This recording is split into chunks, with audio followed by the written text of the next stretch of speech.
Champions ట్రోఫీకి రోజులు దగ్గర పడ్డాయి. ఫిబ్రవరి 19 నుండి ప్రారంభమయ్యే ఈ ఛాంపియన్స్ ట్రోఫీ కోసం ఇండియాతో సహా అన్ని జట్లు తమ ఆటగాళ్ల పేర్లను ప్రకటించాయి. కానీ ఇప్పుడు దానిలో మార్పులు చేసే వేలున్నట్లు తెలుస్తోంది. ఇప్పటికే ప్రకటించిన జట్టు నుంచి కేఎల్ రాహుల్ పేరును తొలగించాలని బీసీసీఐ భావిస్తున్నట్లు సమాచారం. ఇంగ్లాండ్తో జరిగిన మొదటి 2 వన్డేల్లో అతను ప్రదర్శించిన తీరు రాహుల్ ఎంపికపై అనుమానాలను లేవనెత్తుతోంది. నాగ్పూర్లో జరిగిన తొలి వన్డే మాదిరిగానే కటక్లో జరిగిన రెండో వన్డేలోనూ కేఎల్ రాహుల్ విఫలమయ్యాడు. కటక్లో అతను 14 బంతులు ఎదుర్కొన్నాడు, కానీ 10 పరుగులకు మించి స్కోర్ చేయలేకపోయాడు.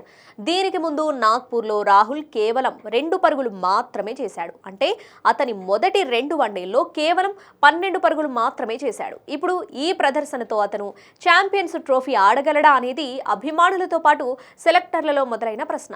భారత జట్టు యాజమాన్యం కేఎల్ రాహుల్ పై ఉంచిన నమ్మకంతోనే అతన్ని రిషబ్ పంత్ కంటే ఉన్నత స్థానంలో ఉంచుతుంది. అది అతన్ని మంచి వికెట్ కీపర్ బ్యాట్స్మెన్ అని భావిస్తుంది. కానీ ఈ first choice wicket keeper batsmen గణాంకాలు ఇంగ్లాండ్తో జరిగిన మొదటి 2 వన్డేల్లో ఆశించిన మేరకు లేవు.